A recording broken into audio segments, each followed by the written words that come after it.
아멘.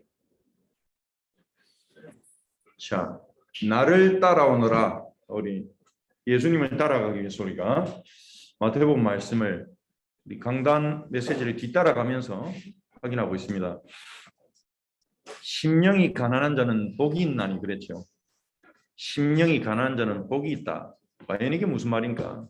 오늘 우리 같이 좀 나눠보기 원합니다. 마태복음 5장 1절에 3절을 같이 한번 읽어봅시다. 예수께서 무리를 보시고 산에 올라가 앉으시니 제자들이 나온지라 입을 열어 가르쳐 이르시되 심령이 가난한 자는 복이 있나니 천국이 그들의 것임이요. 아멘. 예수께서 산에 올라가 앉으셨죠. 그러니까 제자들이 산으로 나갔습니다. 그리고 예수님이 가르치시기 시작했는데 심령이 가난한 자는 복이 있나니 천국이 그들의 것이며 이렇게 얘기했죠. 자, 먼저 산에서 가르치셨다는 그 부분을 생각해 봅시다. 이 마태복음 5장, 6장, 7장을 산상수훈이라고 말합니다. 산에서 가르치신 가르침이라는 뜻이죠. 어떻게 보면 한 번에 그 5장에서 7장까지 예수님 내용을 다 가르친 게 아닙니다. 마태복음은 순서대로 기록해 놓지 않고 예수님의 가르침들을 모아놨어요. 정리해가지고. 예수님의 가르침 모아놔서 정리해 놓은 거예요. 그래서 5개의 묶음으로 정리를 해놨어요. 첫 번째 묶음이 마태복음 5장부터 7장입니다. 그래서 마태복음은 별명이 예수님의 설교집 이런 별명이 있습니다. 예수님의 가르침을 주제별로 묶어놨다. 그래서 예수님이 산에서 가르친 여러 가르침들을 모아놓은 거죠. 그런데 산상수훈, 여러분 구약 성경에도 산 위에서 하나님이 가르치심을 내리는 시간이 있었어요. 알겠어요. 그 언제일까요? 모세의 십계명. 그렇지. 십계명 선포될 때 시내산 정상에서 하나님이 율법을 선포했죠. 네. 나는 너를 애굽 땅 종되었던 집에서 인도해낸 여호와니라. 그러면서 너희는 나 외에 다른 신을 섬기지 말지니라. 나를 위해 어떤 우상도 만들지 말고 그것들에게 절하지 말고 섬기지 말라. 내 이름을 망령되게 부르지 말고 안식일을 기억해 거룩히 지키라. 네 부모를 공경하라. 살인하지 마라. 간음하지 마라. 도둑질하지 마라. 네 이웃에 대해 거짓 증거하지 마라. 네 이웃의 것에 탐심 가지지 마라. 예수님이 10가지 십계명의 율법을 산 위에서 선포했습니다. 그러니까 예수님이 산 위에서 가르쳤다는 이 부분이 강조되는 이유는요. 연결점이에요. 연결고리예요. 시내산에서 가르치신 구약의 여호와 하나님의 가르침과 연결고리예요. 산 위에서 가르치셨다. 이 내용은요. 그 연결고리에 무슨 의미가 있냐? 구약의 이스라엘을 이집트에서 구속해내고 자기 백성을 삼으신 그 여호와 하나님이 바로 예수님과 동일하신 분이다. 그 연결고리에 의미가 있고, 그리고 또 하나는 이 구약의 산상수훈에서 선포된 율법은요. 어떤 의미였냐? 이스라엘에게. 이 율법을 얘기하기 전에 하나님과 이스라엘 간에 계약이 있었습니다. 언약이 있었죠. 하나님이 이스라엘을 이집트에서 바로의 손에서 건져내고 난 다음에 내 백성이 될래 이렇게 제안을 하셨어요. 너희가 내 말을 듣고 내 언약을 지키면 나는 너희 하나님이 되겠다. 너희를 나의 소유로 삼고 특별한 소유로 삼고 너희를 내 것으로 삼겠다. 이 가요 중에 그런 거 있죠. 너는 내 거 중에 최고, 너는 내 거 중에 최고 뭐 이런 노래 있었잖아요. 이 내 거라는 말은 사실은 사람한테 쓸 말은 아닌데, 근데 연인 관계에서 넌 내 거야 이러면 막 가슴 떨리고 그러는가 모르겠어요. 저보고 넌 내 거야 이런 말 하는 사람이 아직 없어가지고. 그러니까 그 말은 기분 안 나쁘게 들릴 수도 있죠. 왜냐하면 나를 그렇게 자신의 사람으로 그만큼 나를 소중히 여긴다는 거구나 이렇게 느끼니까 나를 물건 취급하네 이렇게 안 느껴지잖아요. 물론 그런 의미로 내 거라는 말이 될 수도 있는데, 하나님이 내 소유로 삼겠다 이 말은 너희를 내 것으로 삼아서 지키고 보호하고 아껴주겠다 이 말인 거죠. 너희를 거룩한 나라 제사장 나라 되게 하겠다 그랬거든요. 그러면서 하나님이 가르치기 시작한 거예요. 너희는 내 백성이 됐으니까 제사장 나라니까 이제는 너희는 다르게 살아야 된다. 내 백성이니까 나의 길을 따라가야 된다. 그래서 가르치신 게 율법입니다. 그래서 율법은요 바로 하나님 나라의 가르침, 하나님 나라의 스탠다드, 하나님 나라의 기준을 가르치는 거죠. 예수님의 산상순도 마찬가지라는 거예요. 새롭게 구성되는 하나님 나라. 구약의 하나님 나라는 야곱의 후손 12지파에 속한 이스라엘로 구성됐어요. 근데 예수께서 완성하시고 여시는 하나님 나라는 민족과 상관없고 부모와 상관없고 언어와 상관없고 모든 민족과 언어 가운데서 예수 그리스도를 따르기로 결단하고 따라가는 사람으로 구성되는 나라죠. 그럼 예수를 따르는 사람은 어떻게 살아야 되는가? 그 하나님 나라 가르침이 산상수훈이라는 겁니다. 자, 그 산상수훈 첫 번째가 팔복이에요. 팔복. 영어로는 beatitude. S가 붙어야 되는데 beatitude. beatitude. 이 beatitude라는 말은 사전에 보니까 beauty와 attitude가 합쳐진 단어다. beauty라는 건 뭡니까? 아름다움, 미, 탁월함 이런 거죠. attitude는 뭡니까? 태도, 자세죠. 그러니까 미와 아름다움을 대하는 뭐 태도 이런 의미가 되겠죠. 그 의미를 굳이 끄집어낸다면. 그러니까 단순히 이렇게 하면 복 받는다. 복 받는 길을 가르쳐주는 메시지가 아닌 거예요. 너희 심령을 가난하게 해라. 그럼 복 받을 거야. 이 말이 아닙니다.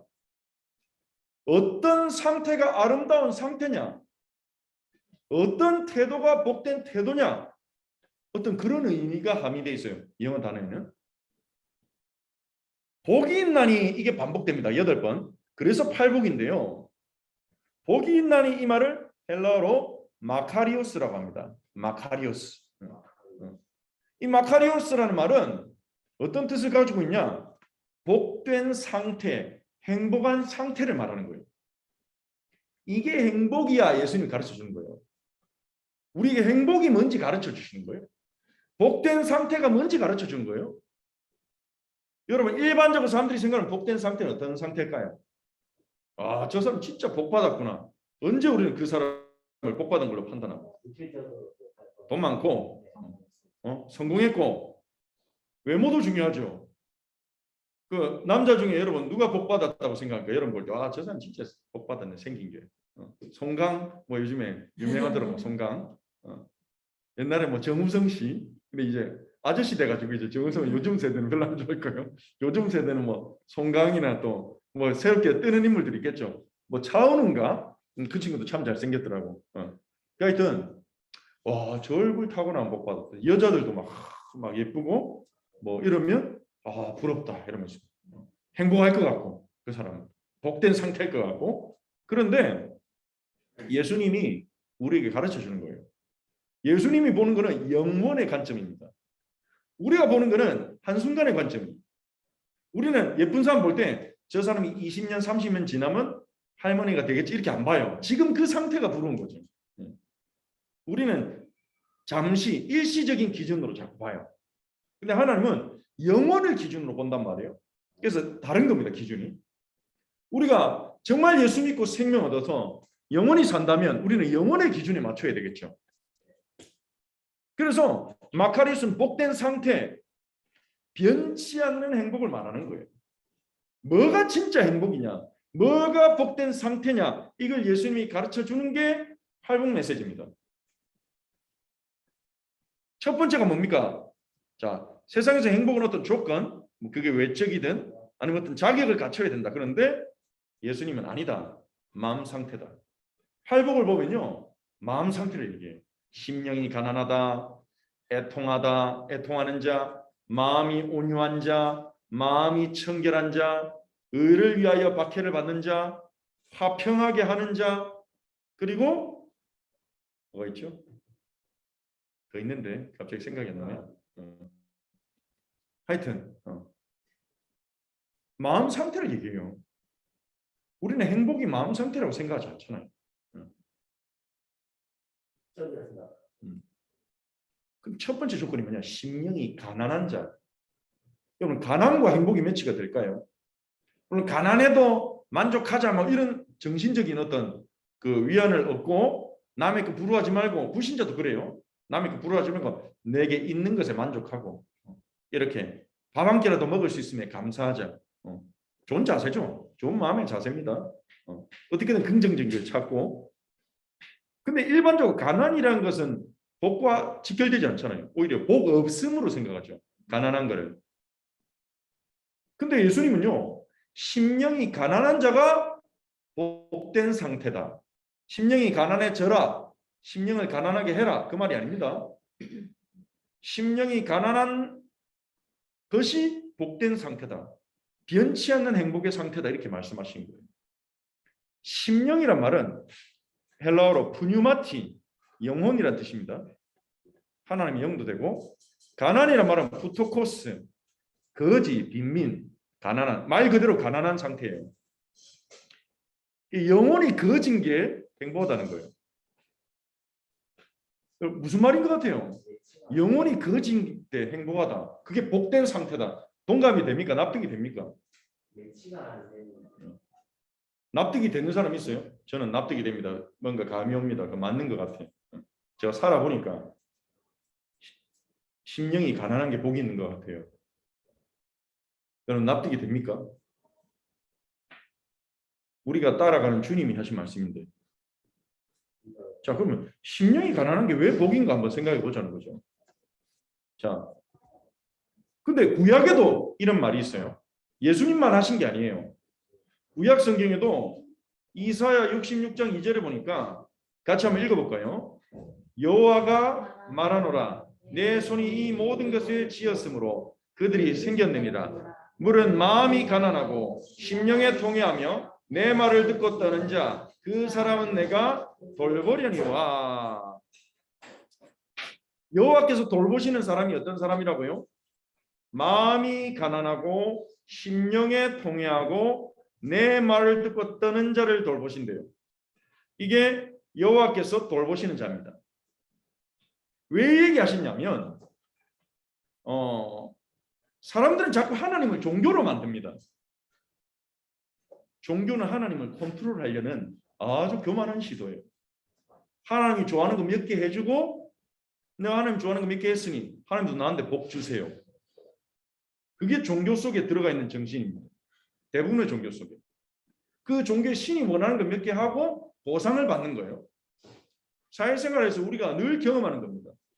우리가 직장에 가서 하는 게 그거잖아요. 열심히 회사에 일해주고 보상받고. 그거를 신에게 영적 존재가 똑같이 요구하는 게 종교예요. 그러니까 하나님이 볼 때는 기가 막히는 거예요. 이 63장 3절에 하나님 그렇게 말씀하십니다. 3절까지 안 읽었지만 너희가 소를 잡아 죽이고 개를 목 비틀어 죽인 걸 내가 좋아하겠냐? 제사 말하는 거죠. 양을 개 죽이듯이 죽이는 거 내가 그거 좋아해서 너희한테 제사를 시켰겠냐? 이 소나 양을 죽이는 제사를 통해서 하나님이 이스라엘에 가르치신 건 뭡니까? 아무 죄 없는 소가 아무 죄 없는 양이 나의 죄로 인하여 죽는구나. 직접 그 동물을 죽이면서 그 생명의 무게, 피의 무게를 느끼고 우리가 하나님의 은혜 없이는 안 되는 얼마나 모자라고 연약한 자인지를 깨닫고 통회하라는 거예요. 근데 사람들은 그거를 종교적으로 어떻게 이해해버리냐면 마음대로 살다가 죄지었다. 불안하니까 소 북 죽이고 아무 생각 없이 나중에 무감각해지는 거죠. 소 북 죽이고 내 대신 소가 죽었으니까 용서받았겠지? 나는 자유, 편안하게 마음의 편안함을 느끼면서 돌아가는 겁니다. 그게 종교 시스템이 된 거예요. 그러니까 여호와 하나님이 이사야 선지자를 통해서 말씀하신 거예요. 내가 소고기가 필요하겠냐? 내가 돼지고기 필요하겠냐? 내가 돈이 필요하겠냐? 내가 모든 걸 지었지 않냐? 내가 원하는 것은 내가 찾는 것은 마음이 가난하고 심령에 통해하고 내 말을 듣고 떠는 자다. 그렇게 말씀하시는 거죠. 심령이 가난한 자를 찾으셨어요. 구약에도 여호와께서. 가난이 뭡니까?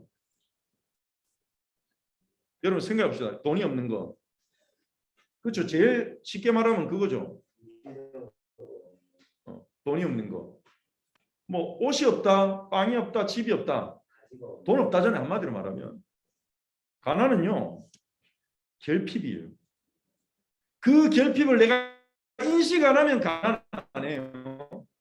내가 한 달에 100만 원만 벌어도 나는 충분히 잘 먹고 있고 충분히 필요한 거 쓰고 있어. 그럼 그 사람은 가난하다고 느끼지 않습니다. 근데 한 달에 500만 원을 벌어도 내가 사고 싶은 게 있는데 못 사네. 내가 먹을 돈이 부족하네. 식비가 부족해. 이러면 스스로는 가난이라고 일식할 수 있는 거죠. 가난은요, 결핍을 인식할 때 느끼는 겁니다. 그게 가난이라고 한다면 영적 가난은 뭘까요? 영적으로 내가 결핍된 존재라는 걸 인정하는 거예요. 영적 결핍을 인식하는 거예요. 나 홀로 부족하다. 나 홀로 살아갈 수 없다. 나 홀로 온전할 수 없다. 그 결핍을 인정하는 것이 심령이 가난한 상태예요. 예수님은 그게 복된 상태야. 그게 복된 상태야. 그렇게 얘기하시는 거죠.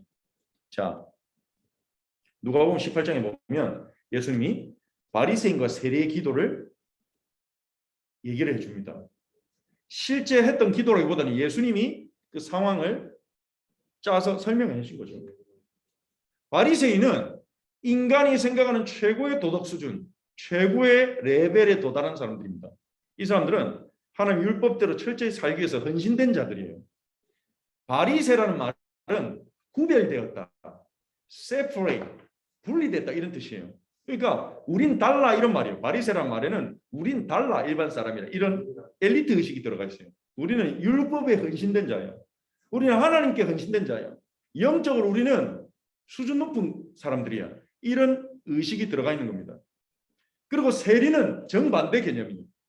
세리는 영어로 tax collector, 세금을 모으는 사람인데 세무서 직원을 생각하면 안 됩니다. 이 당시에는 로마가 이스라엘 지배하고 있었는데 로마 정부가 세무서 직원을 세워가지고 월급 주고 이러기는 복잡하잖아요. 그러니까 식민지에 세금 걷을 때 아주 단순한 체계를 만들었어요. 자기들 말 잘 듣고 딸랑딸랑 거리는 사람들을 세리로 세워가지고 너네가 알아서 세금 받아. 대신 한 달에 얼마는 내야 돼. 이렇게 계약을 맺는 겁니다. 일종의 계약이죠. 그러면 이 세리들은요. 로마 군대를 뒤에 업고 자기 동족을 향해서 각종 세금을 때려 부과하는 거예요. 그래놓고 안 내! 이러면 로마 군인 부르는 거예요. 로마 군인 불러가지고 두드려 패고 이러니까 세리하면 치를 떨어요. 옛날에 우리나라 일제시대 때 일제 앞잡이 일하면 치를 떨었잖아요. 일본 사람보다 더 미워했잖아요. 같은 동족인데 괴롭히니까 일본인보다 더 나쁘다 그랬잖아요. 세리들은 로마 앞잡이라 보면 돼요. 그러니까 세리이라면 바리새인들은요. 식사는 있을 수도 없고 같이 서 있지도 않았어요. 저 더러운 것들 이러면서. 근처도 안 갔겠네. 그렇지. 그러니까 예수님이 세리집에 가서 식사하니까 바리새인들이 난리 난 거예요. 당신 그 사람 세리인지도 모릅니까? 어떻게 그래 부정한 자하고 식사합니까? 그러니까 예수님이 나는 의인이 아니라 병자 고치러 왔다. 죄인을 불러 회개시키러 왔다 이랬죠. 그 두 그룹, 극단적인 두 그룹이죠. 바리새인은 뭐라고 기도합니까? 하나님, 나는 다른 사람들 곧 토색, 불의, 간음을 하는 자들과 같지 않고 토색은 뭐냐? 뇌물 받는 거, 뒷돈 받는 거. 저는 깨끗하게 살지 않습니까? 나는 불의도 행하지 않습니다. 나는 간음을 행하지도 않습니다. 나는 순결을 지키고 나는 의롭게 사는 자입니다. 이 세리와도 같지 않음을 감사합니다. 나는 바르게 살게, 올바르게 살게 해주셔서 감사합니다. 나는 일에 2번씩 금식하고 일주일에 2번씩 금식하고 소득의 11조를 철저히 바칩니다. 하나님 앞에 당당해요. 이 사람은. 하나님 저 잘했죠? 이런 거겠죠. 하나님 저 잘했죠? 자, 이 사람의 심령은 가난합니까? 이 사람은 홀로 충분한 거예요. 자기 홀로 삶을 완벽하게 살고 있다고 생각해요. 앞으로도 그렇게 할 수 있다고 생각해요. 근데 예수님이 말하는 겁니다. 얘는 복된 상태? 아니다. 아니다. 반대로 세리는 뭐라 합니까? 가운데 보세요. 세리는 멀리 있어서 성전에 오지도 못해요. 너무 하나님 앞에서 부끄러워서 멀리 있어서 감히 눈을 들어 하늘도 못 쳐다봐요. 가슴을 치면서 하나님 불쌍히 여겨주십시오. 나는 죄인입니다. 하나님 앞에서 자기가 멸망받을 수, 심판받을 수 없기는 연약하고 부족한 죄인이라는 사실을 인식하는 거죠. 누가 어렵습니까? 우리 기준으로 보면 누가 어렵습니까? 바르게 살고 종교의식을 철저히 지키는 사람이 어렵잖아요. 행위.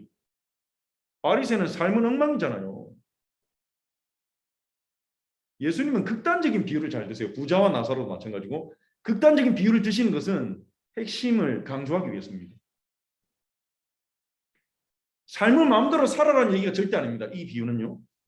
세리처럼 살아도 회개하는데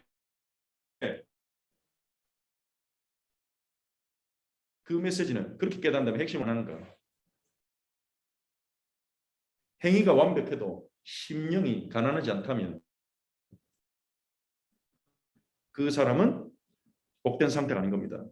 행위가 부족해도 연약해도 넘어져도 자신의 영적 결핍을 느끼고 하나님이 아니고는 나는 온전해질 수 없다. 하나님이 내 영에 임재하시지 않고는 나는 온전할 수 없다. 그 사실을 인식하면서 하나님을 필요로 하는 그 상태가 복된 상태. 그게 변치 않는 행복을 누릴 수 있는 상태라는 거예요. 내가 너에게 이르노니 저 바리새인이 아니고 이 사람이 의롭다 하심을 받고 그의 집으로 내려갔느니라. 무릇 자기를 높이는 자는 낮아지고 자기를 낮추는 자는 높아지리라 했느니라. 반전이죠. 자기를 높이는 자. 나는 뭐든지 할 수 있어. 세상에서는 그 사람이 각광받잖아요. 뭐 BTS나 잘 나가는 이 가수들의 가사들을 보면 얼마나 자신감 넘칩니까? 우리가 바꿀 거야. 뭐 할 수 있어. 얼마나 많은 자신감들이 넘치고 있습니까? 그런 사람들에게 끌리잖아요. 매력을 느끼고. 근데 자기를 낮추는 자를 주님은 높이신 거예요. 심령이 가난한 자. 그들이 천국이 못하네요. 천국이 그들의 것이며 천국은 하나님 나라를 말하는 거죠. 죽어서 천국 간다는 게 아닙니다. 심령이 가난한 자, 그 사람에게 천국이 들어오는 거예요.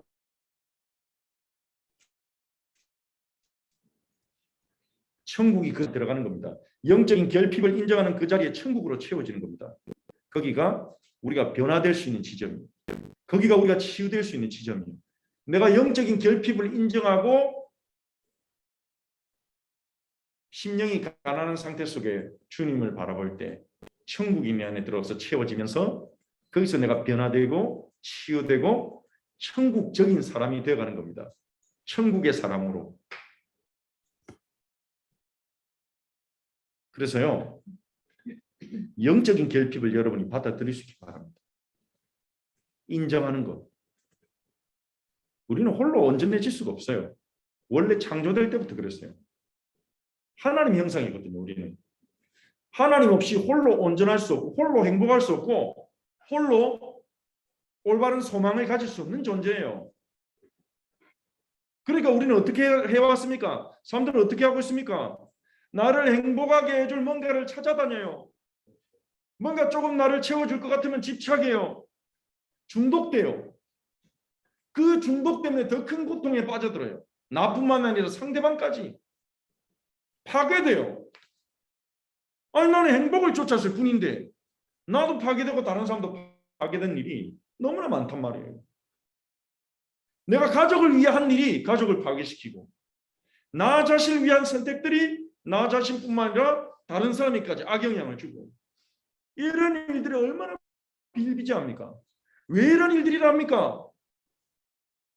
진짜 나에게 필요한 것을 얻지 못했기 때문에 하나님이 우리 영적 결핍을 채워주려고 이 땅에 직접 오셨습니다. 선물을 보낸 게 아니라 직접 오셨어요. 말씀이 육신이 되어 우리 가운데 거하심에 우리가 그 영광을 보니 아버지의 독생자의 영광이요 은혜와 진리가 충만하더라. 여러분 인생에 참 만족을 주시는 분은요 남친이 아닙니다. 여친이 아니에요. 결혼은 절대 여러분을 행복하게 하지 못합니다. 행복한 사람이 결혼해야 돼요. 행복해지려고 결혼하니까 결혼하고 싸우는 거예요. 우리를 행복하게 해줄 수 있는 길은 하나밖에 없어요. 한 분밖에 없어요. 우리의 결핍을 채워주려 하늘 보좌에서 주님이 내려오셨다니까요. 바로 예수 그리스도. 예수 그리스도만이 여러분의 결핍을 채워줄 수 있어요. 근데 그 결핍을 인정하지 않고 자존심 때문에 거짓말하고 속이고 난 괜찮아, 나는 행복해, 난 할 수 있어. 미안하지만 복된 상태 아니다. 그건 저주 상태입니다. 눈이 가리워진 상태입니다. 어둠 속에 있는 겁니다. 그런 사람을 보고 멋있다가 아니라 우리는 기도해 줘야 돼요. 긍휼히 여겨야 돼요. 아, 저 사람이 아직 자신의 실체를 발견하지 못했구나. 인생의 실체를 발견하지 못했구나. 하나님 나라가 들어갈 틈이 없구나. 저 사람에게는. 예수님을 만날 틈이 없구나. 불쌍하다. 기도해야 돼요. 와, 저 사람 진짜 잘생기고 돈도 많고, 야, 노래도 잘하고, 야, 짱 멋있네. 저런 사람이 내 남자친구 되면 좋겠다. 결혼하면 좋겠다. 이러고 있으면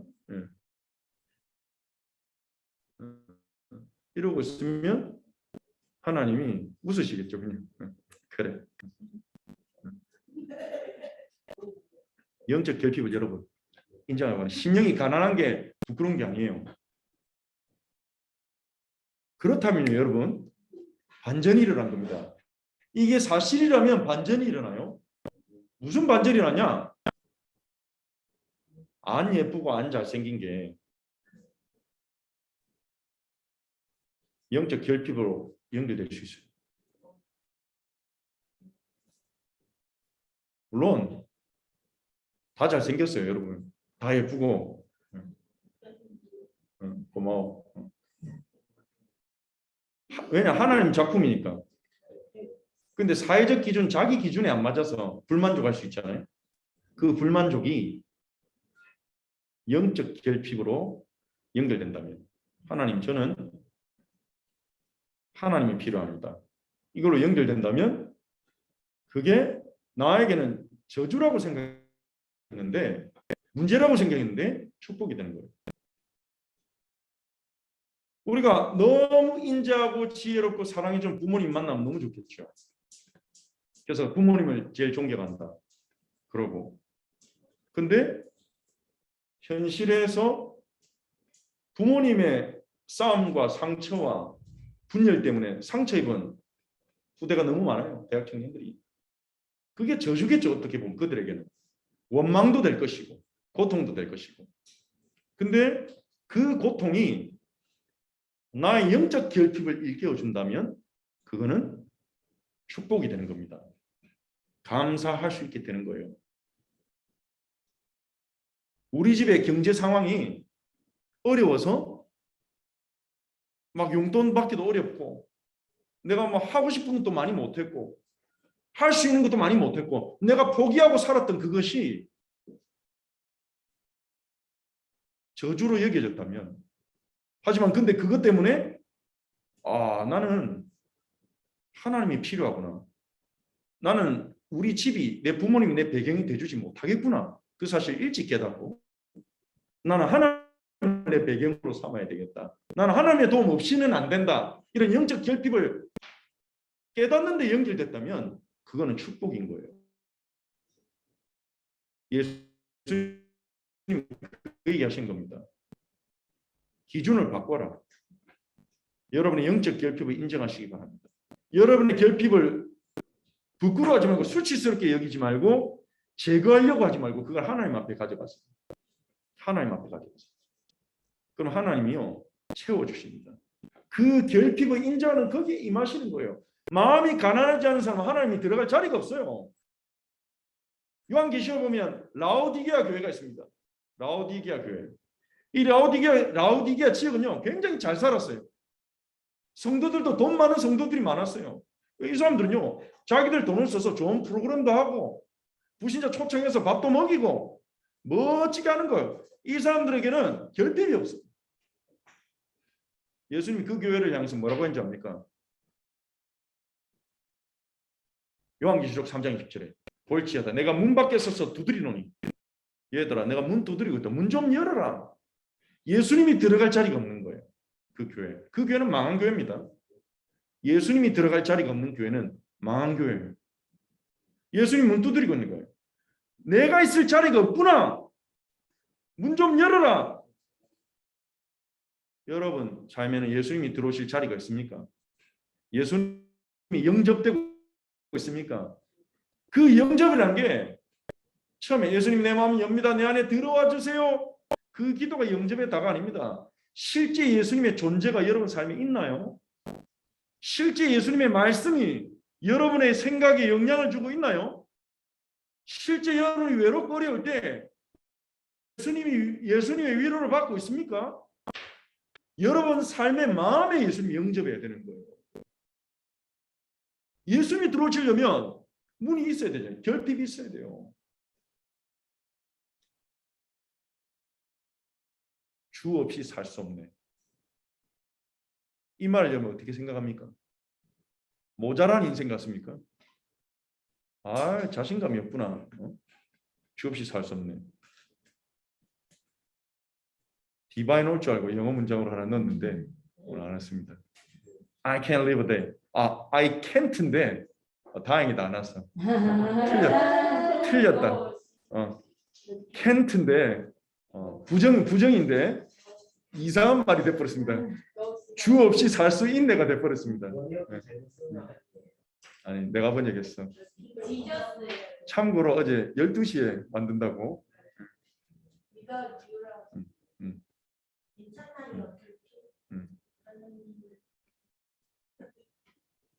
바디메오라는 사람이 예수님 찾아올 때 이렇게 부르짖었죠. 다윗의 자손 예수여 나를 불쌍히 여기소서. 우리가 진짜 우리 자신의 상태를 안다면 하나님 앞에 당당히 물론 우리가 하나님 자녀라는 신분을 확신할 때는 하나님 앞에 담대히 나갈 수 있어요. 근데 우리가 어떤 공로가 있습니까? 하나님 앞에. 예수님께서 이렇게 말씀하셨습니다. 새로 시작된 새로운 이스라엘 예수님과 함께 세계를 복음해 나갈 초대교회 120년 아주 소수의 능력은 없지만 인성도 부족하지만 예수님을 만났고 예수님 언약 붙잡은 소수의 그 사람들에게 예수님이 이렇게 얘기했어요. 예루살렘을 떠나지 말고. 그 말은 새로운 걸로 시작해라. 아버지께서 약속하신 것을 기다리라. 사도행전 8절에 오직 성령이 너에게 임하시면 그게 아버지 약속하신 것이죠. 성령이 임하시면 우리에게 절대로 필요한 게 있습니다. 지금 이 시간에 성령 충만. 하나님의 성령이 여러분 안에 들어오실 때 여러분 안에 하나님 나라가 이루어집니다. 치유가 됩니다. 여러분 이번 한 주간 심령이 가난한 것이 복임을 곱씹어보고 묵상해보고 영적 결핍을 인정하며 그 자리에 예수님이 임하시도록 성령이 임하시도록 여러분이 주님과 만나는 은혜가 있기를 바랍니다. 우리 같이 기도하겠습니다. 말씀을 붙잡고 우리 합심으로 기도합시다. 살아계신 하나님 주님의 감사를 드립니다. 참된 복이 뭔지 참된 복된 상태가 어떤 것인지 변치 않은 행복이 무엇인지 우리에게 알려주신 주님께 감사를 드립니다. 하나님 나라의 행복을 하나님 나라의 기쁨을 누리게 하옵소서. 주여 성령으로 지금 이 시간 우리에게 충만케 역사하여 주시옵소서. 하나님 이곳에 모인 저에게 하나님 정말 영적인 결핍을 인정하는 심령이 가난한 마음을 허락하시고 하나님 정말 우리가 지금까지 살아오면서 우리가 잘 해왔고 가졌던 업적들로 하나님 앞에 담대히 설 수 없음을 고백합니다.